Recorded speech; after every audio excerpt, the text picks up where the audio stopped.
네, 김대기 선생입니다. 자, 수능 특강 4강에 나와 있는 미스터 방 설명 시작합니다. 이 글은 일제강점기가 끝나고 나서 미 군정이 시작됐죠. 강복 직후에 미 군정이 시작됐는데 그 당시에 혼란한 사회상을 틈타서 자신의 이익에 맞게 신념을 버리고 기회주의적으로 살아갔던 한 인물의 삶 혹은 그 주변의 인물들의 삶을 통해서 당대의 혼란한 사회상하고 그러한 인물들에 대한 비판과 풍자를 보여주는 글입니다. 기회주의적 인물이라고 하는 게 어떤 건지는 설명을 안 드려도 다들 잘 알고 있을 거라고 생각합니다. 이 당시에만 있었던 것은 아니고요. 지금 현재 상황에도 이런 인물들은 얼마든지 있습니다. 여러분이 알고 있는 강사들 중에서 제가 한번 이름을 얘기해 볼까요? 이런 인간 어떤 인간이 있는지?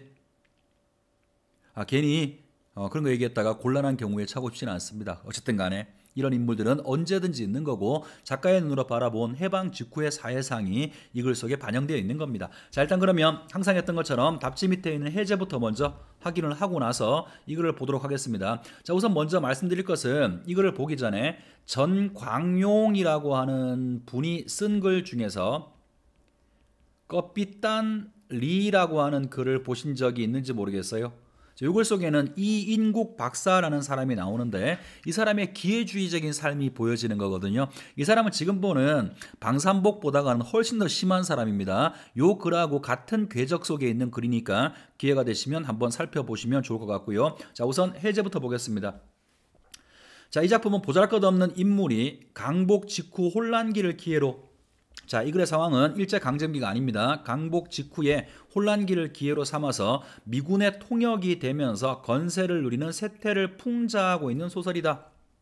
현실을 풍자하는 글이라는 걸 알 수가 있죠. 자, 두 번째, 특히 일제강점기에 친일파로 호의호식하던 인물이 주인공에게 청탁을 하는 상황이나, 요 지문은 우리가 지금 보는 요 EBS 지문 속에 나와 있지 않은데요. 누굴 얘기하는 거냐면 백주사라고 하는 인물이 있습니다. 친일파를 대표하는 인물인데 이 인물이 해방이 되면서 그 성난 군중들한테 재산을 전부 다 빼앗기게 됩니다. 그러다가 숨어 있다가 방산복이가 좀 힘이 있다 이 얘기를 듣고 방산복이한테 비굴하게 자신의 잃어버린 재산을 찾아달라고 부탁하는 그런 인물입니다. 그래서 주인공은 미스터 방산복일 거고요.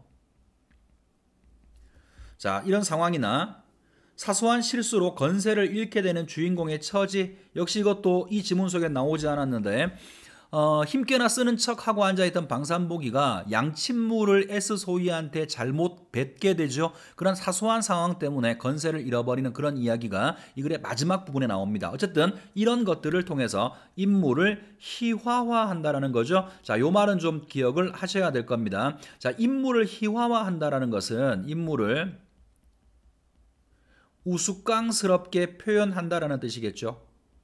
의도는 뭐겠어요? 이러한 걸 통해서 그 인물을 풍자하고 그 인물을 조롱할 의도로 희화화의 방식이 쓰여진다라는 거고, 뭐 이러한 방식은 굉장히 여러 가지가 있어요. 가장된 행동도 있고 인물의 외양을 이상하게 표현하거나 뭐 언어 유희를 쓰거나 기타 등등 여러 가지 방식이 있습니다만 우선 생각할 것은 이걸 속에는 인물이 희화화되어 있다. 그 희화화를 통해서 인물의 부정성을 강조하고 있다. 알아두시고요. 자, 그다음 마지막, 강복 직후 미 군정기의 혼란한 서울을 배경으로 기회주의자들이, 여기 지금 아까 설명했던 방산복이나 혹은 백주사와 같은 자들이 기회주의자들이겠죠. 기회주의자들이 득세하는 부조리한 사회 현실을 비판하려는 작가의 의도를 엿볼 수가 있다. 자, 또 여기 지금 나와 있지 않습니다만 하나 더 말씀을 드릴 것이, 이 글은 판소리 사설투가 보여요. 판소리 사설투. 자, 이게 전지적 작가 시점이죠. 쉽게 말하면 서술자의 개입이란 말 들어본 적이 있죠. 자, 이 글 속에는 그런 부분들이 굉장히 많이 있습니다. 그래서 서술자가 직접적으로 방산복이라는 놈이 개새끼라고 말하진 않지만 한 발 에둘러서 독자들과 함께 방산복을 조롱하고 비판하는 서술자의 목소리가 곳곳에서 보이거든요. 그래서 판소리 사설투의 어떤 목소리가 보인다라고 하는 거고, 이런 걸 통해서 글 자체에 해악성을 주기도 하고요. 혹은 풍자성을 더 노골적으로 보여주는 그러한 문체가 됩니다. 자, 일단 그러면 읽어 나가면서 선생님이 설명하도록 할게요. 자, 앞부분 줄거리, 집신 장수의 아들인 방산복이는 얘가 주인공이죠. 자, 신분도 보잘것없고 하는 일도 보잘것없고 배운 것도 없는 사람이에요. 자, 방산복이는 30이 다 되도록 머슴살이를 하고 일본과 상해 등지를 떠돌아다니다가 조선으로 돌아와서 헌신을 고쳐주는 신기료 장수를 하면서 신발 고쳐주는 사람입니다. 입에 풀칠을 하고 사는 인물이다. 자, 요 인물이 지금 일제강점기 때 일본 상해 등을 떠돌아다닌다 그랬죠. 그죠? 배운 게 없는 인물인데 이곳저곳 떠돌아다니면서 어학은 일본어, 중국어 이런 것들, 영어를 포함해서 잘 하지는 못해요. 그냥 특정한 단어 몇 개 알 수 있는 수준, 그 정도 수준까지는 배우게 되는 모양입니다. 자, 그러다 어느 날 그는 조국이 해방을 맞이했다는 소식을 듣게 된다. 자, 읽어보겠습니다. 우라질 독립이 배부른가? 이렇게 그는 두런거리면서 반감이 솟았다. 2, 3일 지나면서부터야 삼복에게도 삼복에다운 해방의 혜택이 나누어졌다. 자, 잠깐만 스톱. 일단 첫 부분에 보시면 우리 민족 모두 다 강렬히 원하던 강복이 이루어졌는데 이 인물은 우라질 강복이라고 말하죠. 왜냐하면 강복이 돼도 나한테 배부를 게 없으니까, 나한테 이득될 게 없으니까. 그래서 이득에 따라서 강복이 좋고 나쁘고를 판단하는 거죠. 그러니까 이런 인물은 이렇게 얘기하면 되겠죠. 왜곡된 역사 인식을 가지고 있는 놈들이에요. 역사를 뭐로 바라보냐 하면 자신의 이익, 돈으로 바라보는 거죠. 나한테 이익이 되면 강복이든 뭐든 좋은 거고 나한테 이익이 안 되면 강복이든 뭐든 엿 같은 거다. 이렇게 보고 있는 것이니까 왜곡된 역사 인식을 가지고 있는 인물의 부정적인 모습을 처음부터 살짝 보여주고 있는 겁니다. 자, 다음 번 볼게요. 2, 3일 지나면서부터 삼복에게다운 해방의 혜택이 나누어졌다. 10전이나 15전에 받아주던 것을 50전에 받아도 눈을 부라리는 순사를 볼 수가 없었다. 순사가 없어진다면야 할개를 쳐가면서 무슨 짓을 해도 통제할 사람이 없어 치안력이 부재한 거죠. 당시에 혼란했던 사회상의 모습을 이런 법을 통해서 확인해 볼 수가 있겠죠. 무슨 짓을 하여도 상관이 없고 무서울 것이 없던 것이다. 오라, 그렇다면 독립도 할 만한 건가 보다. 금방 독립에 대한 평가가 긍정으로 바뀌죠. 뭐 때문에? 나한테 이익이 되니까. 자, 그 다음 부분. 삼복은 징 10개를 박아주고 5원을 받아 넣으면서 이렇게 속으로 중얼거리기까지 하였다. 그러나 며칠이 못 가서 삼복은 다시 해방을 저주하여야 했다. 삼복이가 저 혼자만 돈을 더 받으면 더 받아야 상관이 없는 것이 아니라 첫째, 도가가 삼복이 같은 그 구두 고치는 사람들한테 부품들을 대주던 도매상들이겠죠. 도매상들. 자, 도매상들이 지 맘대로 재료값을 올리던 것이었다. 징, 가죽, 고무, 실 모두가 5곱, 10곱 비싸졌다. 그러나 신기료 장수는 손님한테 아무리 비싸게 받아봤댔자 재료를 비싼 값으로 사야 하니 결국은 도가만 살찌울 뿐이지 소득은 전과 크게 다를 것이 없었다. 자, 상황 이해하시죠? 처음에는 자신을 통제할 사람이 없으니까 징 박아주는 값을 지 멋대로 받았단 말이야. 이득이 생기는 것 같았어. 그런데 시간이 지나고 나니까 재료를 대주는 도가들도 재료값을 올렸단 말이죠. 그러다 보니까 재료값이 올라갔으니까 지가 조금 돈을 더 받는다고 하여도 결과적으로는 쌤쌤인 거지. 그러니까 독립에 대해서 이득이 없거든. 다시 저주하게 되는 겁니다. 자, 다음 부분. 이런 옌병할 그놈의 경제계는 다 어디로 가 뒤졌어? 경제계가 아마 순사들이겠죠. 독립은 우라신다고 독립을 한다. 석양 때 신기료 계짝을 어깨에 맨 채 홧김에 막걸리청으로 들어가 서너 사발 들이키고는 그는 이렇게 개걸거렸다. 저까지는 별거 없네요. 인물을 소개하고 있는 건데 왜곡된 역사 인식을 가지고 있고 세상의 모든 판단 기준을 자신한테 이익이 되느냐 그렇지 않냐에 따라서 판단하는 부정적 인물 방산복을 소개하고 있는 겁니다. 자, 다음으로 가죠. 아이고 미안합니다. 우한폐렴은 아니에요. 걱정하지 마세요. 사례가 들렸어요. 자, 그 다음 갑니다. 그럭저럭 9월도 열흘이 되고 서울 거리에는 미국 병정이 꼬마차와 함께 그득히 퍼졌다. 자, 미군정이 시작됐죠. 선생한테 이때 어땠냐고 물어보지 마세요. 나도 이때 산 사람이 아닙니다. 그만큼 오래되진 않았어요. 여러분이나 저나 역사책에서 봤었던 그때 상황을 이야기하고 있는 겁니다. 자, 그 미국 병정들이 거리를 구경하면서 혹은 물건을 사려면서 말이 서로 통하지를 못하여서 답답해하던 양을 보고 삼복은 무릎을 딱 쳤다. 자, 이제 지가 어떻게 하면 이 혼란스러운 상황에서 먹고 살 수 있을지 방법을 찾은 모양이죠. 자, 그러나 슬플진저. 자, 이런 게 서술자가 개입하고 있는 거죠. 서술자의 개입이라고 하고 아까 선생이 판소리 사설투라고 얘기했죠.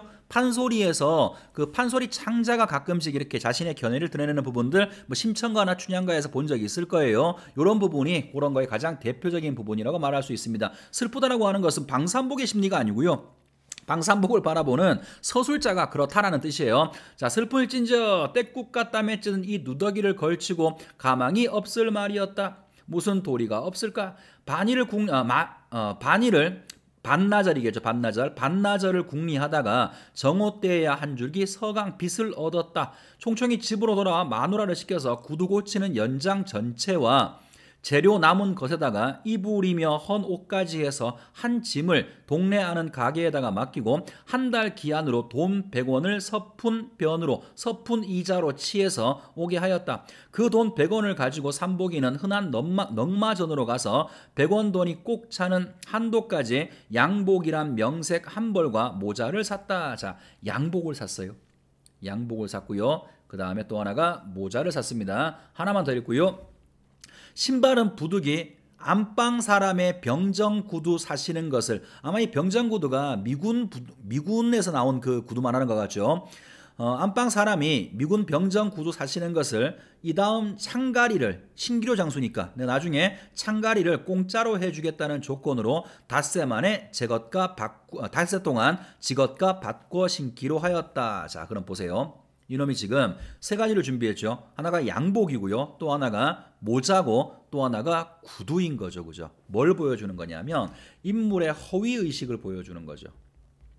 자, 이렇게 설명을 해볼게요.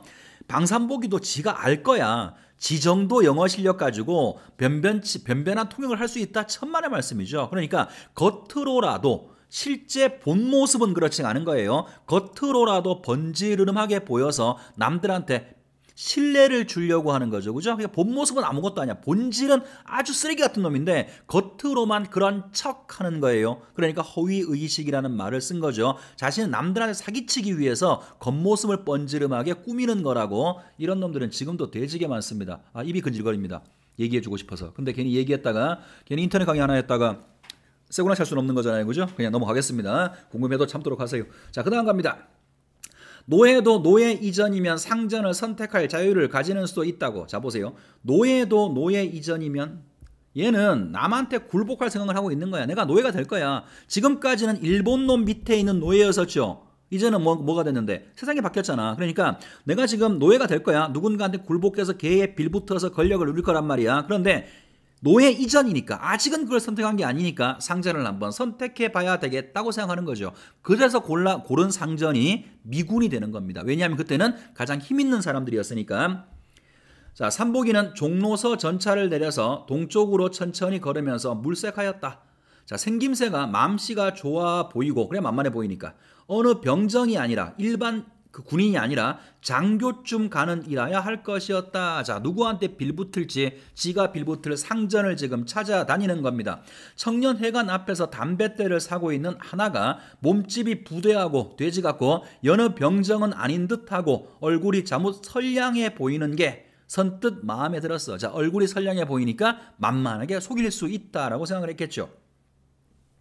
자, 그리고 미군 장교는 담뱃대를 집어 들고 말 빼먹었네요. 자, 다시 읽을게요. 얼굴이 잘못 선량하여서 보이는 게 선뜻 마음에 들었다. 구경하는 채하고 넌지시 그 옆으로 가섰다. 미군 장교는 담뱃대를 집어들고 기물스러워하면서 뭔가 신기해하면서 연방 들여다보다가 값이 얼마냐고 하우머치 하고 묻는다. 담뱃대 장수 영감은 30원이라고 소리만 지른다.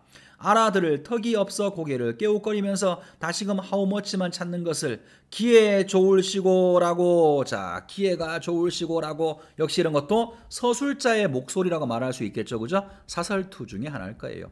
자, 좋은 게 잡았구나. 망산보기. 산보기가 나지키 더티원 하여 주었다. 더티원 많이 들어봤는데요. 그죠? 자, 그 다음에 핵 돌려다 보더니 O can you speak? 자, 이제 이 사람도 반가웠던 모양이지. 하면서 사뭇 그러하는 듯이 반가워하는 양이라니 아스러지도록 손을 잡고 흔드는 데에는 질색할 뻔하였다. 직업이 있냐고 물었다. 방금 실직하였노라고 대답해서 거짓말하는 거죠. 그죠? 계속 이 사람은 허위의식을 보여주는 인물입니다. 자, 그럼 내 통역이 되어 주겠냐고 물었다. 그러겠노라고 답하였다. 이 자리에서 신기루 장수 콧빗두리 삼복이, 자 보세요.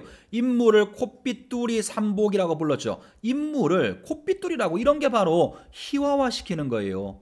희화화를 통해서 인물을 조롱하는 것이고, 이런 걸 통해서 해악성을 얻는다 그랬죠. 자, 콧빗두리 삼복이는 미스터 방으로 승차를 하여서, 자, 별것도 아닌 인물이 이름만 바뀌었어. 미스터 방이니까 영어식 이름으로 바뀐 거죠. 다시 말하면 미군한테 이제 드디어 건세 있는 미군한테 빌붙기 시작했다는 말이겠죠. 미스터 방으로 승차하여서 S라는 미군 주둔군 소위의 통역이 되었다. 주급 15불가량의 거짓 매일같이 미스터 방 SO위의 낮에는 거리의 구경으로, 밤에는 계집 있는 술집으로 인도하였다. 자, 이제 미스터 방이 방산보기가 어떻게 미스터 방이 되었는가, 그 과정을 이야기해 주고 있고요.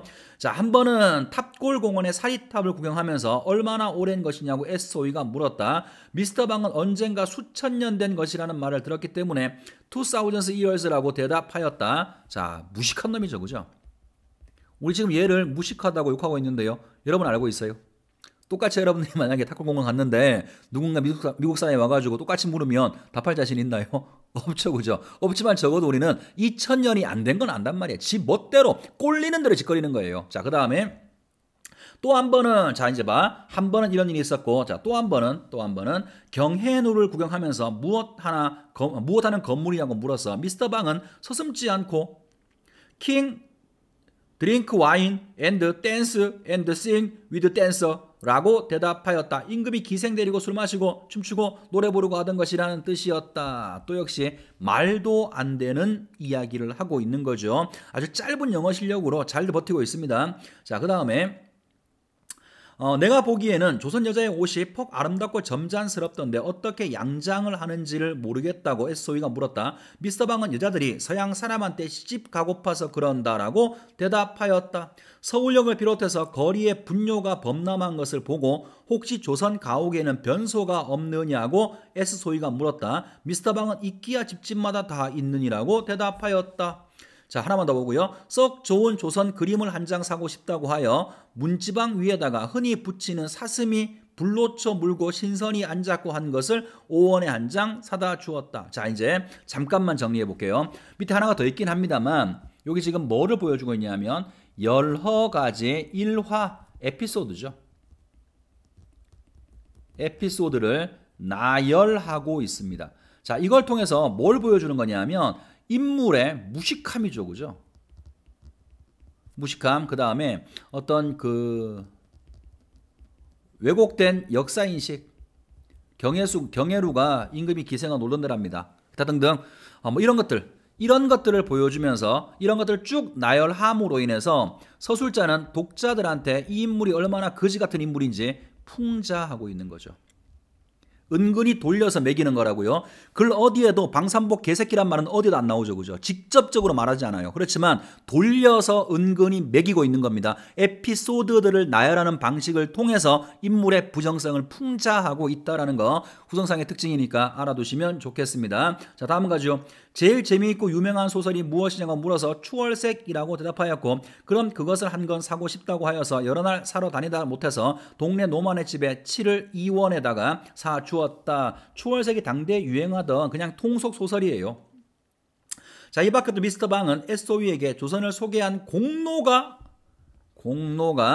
여러 가지로 많으나 대강은 그러하다. 자, 공로라고 표현했죠. 이게 공로인가요? 아니죠, 그죠? 반어적인 표현이에요. 반어법을 쓴 겁니다. 이놈이 조선을 소개한 게 아니죠. 조선에 대해서 잘못된 인상만 준 건데 조선을 소개한 훌륭한 공로가 있다라고 말했으니까 반어법을 쓴 것이고요. 마찬가지로 이런 반어를 통해서 인물에 대해서 조롱하고 풍자하는 것이라고 말할 수가 있죠. 이런 식의 문체는 아마 우리나라 역사상 최만식이 최고일 겁니다. 자, 그 다음 봅시다. 그 공로의 정비례에서 미스터 방은 나날이 훌륭하여 적었다. 또 역시 반어법이죠. 8.15 이전에 어떤 은행의 중역의 사택이라든 지금의 이 집으로 현조동 그 집에서 올마 오기는 SO위의 통역이 되는 사흘 후였다. 위아래층을 다 양식 절반, 일본식 절반으로 꾸민 호화스러운 저택이었다. 정원엔 때마다 단풍과 가을 하초가 아름다웠고 연못에선 잉어가 뛰놀고 하였다. 자, 그래서 우리가 뭘 보냐면 기회주의적 인물의 출세기를 본 겁니다. 그 출세기를 보면서 서술자와 우리는 인물에 몰입한 게 아니죠. 자, 이렇게 잘 들어보세요. 우리가 보통 어떤 소설을 읽으면 그 소설의 주인공과 읽는 여러분을 동일시합니다. 우리가 의식하지 않더라도 그 인물 속에 몰입하여 읽을 수밖에 없어요. 근데 이걸 속에는 자꾸 뭐가 나오냐면 서술자의 목소리가 등장이 되죠. 그럼 우리가 인물에 몰입하려고 하다가도 아유 소설이지. 그래서 한 발 물러나게 돼요. 마치 부조리극이나 서사극을 볼 때와 같은 거죠.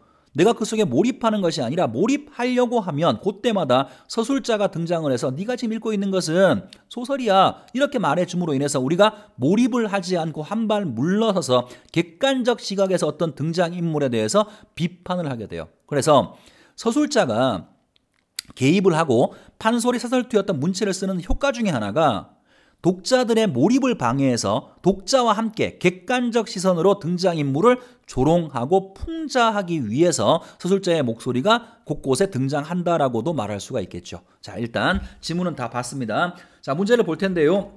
문제도 이렇게 어려운 문제는 눈에 띄지 않습니다. 자, 한 개씩 한번 확인을 해보겠습니다. 1번 윗글의 서술상의 특징이다. 가장 적절한 게 뭔지 물었습니다. 1번 에피소드를 나열하는 방식을 통해 우리 아까 본 적이 있습니다. 인물의 부정적 면모를 드러내고 있다. 일단 답은 1번이네요. 그죠? 여러 가지 에피소드들을 나열해서 인물의 무식함과 허위의식을 왜곡된 역사인식을 풍자했었습니다. 답은 1번이고요. 나머지 검토합니다. 2번 공간적 배경을 상징적으로 형상화. 이 글에 몇 개의 공간이 나오긴 했습니다만 그 배경을 형상화한 것도 없고요. 더더군다나 상징화한 것은 더더욱 없습니다. 3번 인물의 상상 장면 나온 거 없고요. 4번 인물 간의 대화를 활용하여 이건 나왔겠네요. 공간에 따라 변하는 주인공의 분열된 의식. 웃기시네. 주인공 방산복이는 처음부터 마지막까지 개새끼였죠. 분열된 의식이라든가 인물의 태도가 바뀌는 건 나오지 않습니다. 자, 5번은 내화와 외화의 서술자를 달리하는 액자식도 아니고요. 서술자가 달라지지도 않습니다. 처음부터 마지막까지 전지적 작가 시점이니까 답은 1번이 돼야 됩니다. 자, 2번 갑니다. 자, 보기를 참고해서 기역, 미음을 이해했다. 적절치 않은 것을 골라보라고 했습니다. 보기부터 보죠. 풍자라고 하는 것은 부정적 대상이 지니고 있는 모순을 발견해 나가는 비판적 기법이다. 자, 어떤 것을 비판하는 기법 가운데 하나가 풍자랍니다. 풍자 기법은 대상을 정면으로 공격하기보다는 애둘러 들추어냄으로써 간접적으로 들추어냄으로써 그 의도가 강화된다. 최만식의 풍자는 가장 잘 사용한 작가인데 그의 작품에서는 인물에 대한 희화화, 아까 선생님이 설명했죠? 인물을 우스꽝스럽게 표현하는 거예요. 희화화와 아이러니, 반어라는 말이겠죠. 아이러니가 중요한 풍자 요소로 작용을 하고 있다. 또한 그는 전지적 서술자를, 이건 잘 보셔야 됩니다. 전지적 서술자를 전면에 드러내는 방식을 통해, 다시 더 쉬운 말로 고치면 서술자가 개입한다라는 말이죠. 서술자의 목소리를 드러내는 걸 통해서 등장인물을 일방적으로 해석하고 소개한다. 이 경우에 독자는 등장인물에 대해서 비판적 시선을 유지하며 인물의 말과 행동을 신뢰하지 않게 된다. 이 말을 다시 같은 말로 고치면 소설의 등장인물에 몰입하지 않게 된다는 거죠. 그래서 객관적인 시선을 유지하게 된다는 겁니다. 자, 그러면 문제를 한번 찾아보도록 하겠습니다. 옳지 않은 거 하나씩 한번 보도록 하죠. 자, 기억이 어떤 부분인가요? 기억이 앞방 사람의 구두 빌려서 있는 부분이죠. 그죠? 자, 그러면 1번 자신의 처지를 위장하여, 그렇지, 완전 가난하고 아무것도 모르는 놈인데, 무식한 놈인데 뭔가 인텔리처럼 보이기 위한 거죠. 위장하여 남을 기만하려고 하는 인물의 행동을 제시하여 부정적 대상에 대한 비판적 의도, 허위적 인물이라는 사실을 보여주고 있다. 1번은 아무런 문제가 없습니다. 자, 그다음 2번 니은은 자, 그 미군 소위가 그 담배트 파는 할배랑 얘기하는 장면이죠. 그죠? 자, 2번 보시면 인물의 행동을 전달하는 전지적 서술자를 전면에 드러내어서, 자, 요거 서술자를 전면에 드러내어서 독자와 인물에 대해서 비판적인 시선을 가지게 한다. 자, 니은 부분에서 어떤 부분이 있었나요? 기에 좋으시고 이런 게 있었지, 그제? 그런 것들이 서술자의 목소리였으니까 2번도 문제가 없습니다. 자, 그 다음 3번. 3번은 영어 얘기해주는 부분이죠. 경애루가 어떤 것인지. 자, 3번 보시면 대화 상황을 통해서 부정적 인물을 희화화하는 장면으로, 자, 영어 실력이 매우 짧아요, 그죠? 그래서 인물을 희화화하는 장면으로 작가의 풍자적 의도가 강화된다고 할 수 있다. 말이 통역이지 사실은 통역도 아니고 개뿔도 아닌 놈이라는 거죠. 자, 4번은 자, 4번의 리을이 어떤 부분인가요? 문지방에 붙이는 그림 갖다 주는 부분. 자, 리을은 인물 간의 갈등의 실마리를 요약적으로 제시하여 부정적 인물을 에둘러 들추어냄으로써 희극적 요소를 부각하고 있어. 자, 일단 뒷부분은 문제가 없어요. 근데 앞부분에서 인물 간의 갈등, 자, 우리가 지금 봤던 이 글 속에서 누구와 누가 갈등하고 있습니까? 없죠. 인물 간의 갈등 자체가 일단 지금 봤던 이 부분에는 전혀 나오는 바가 없어요. 다만 뒷부분에서 부정적 인물 누구? 빵산복. 빵산복이라는 놈이 좋은 그림을 보는 안목이라고 하는 게 겨우 그 정도밖에 안 됐어. 역시 인물을 에둘러서 매기는 거죠. 그죠? 그래서 답은 4번이라고 볼 수 있습니다. 자, 마지막 5번은 공로라는 말 썼던 부분이죠. 그죠? 자, 보시면 인물에 대한 서술자의 평가를 아이러니의 방식, 반어적 방식이에요. 공로라고 말하는 부분, 아주 분탕질을 쳐놨는데 그걸 공로라고 표현했으니까 방식으로 드러내는 부분으로 인물에 대한 작가의 부정적 시선을 내포하고 있다. 설명이 필요 없겠죠. 답은 4번으로 보시면 되겠습니다. 자, 이제 마지막 문제로 건너갑니다. 또 역시 보기가 나와 있는 문제인데요. 자, 한번 확인을 해볼게요. 자, 보기를 참고해서 윗글을 감상했다. 적절치 않은 걸 골라봐라. 45년 종전 이후에 미군은 일본군의 무장 해제와 남한의 치안 유지를 위해서 진주하여서 일제를 대체한 실질적 지배자로서 민중과 만난다. 이 시기 작가들 중에는 우리 민족의 독립과 통일을 저해하는 장애물이자 반대자로 미군을 인식하고 직접적으로 비판했던 지식인들도 있었어.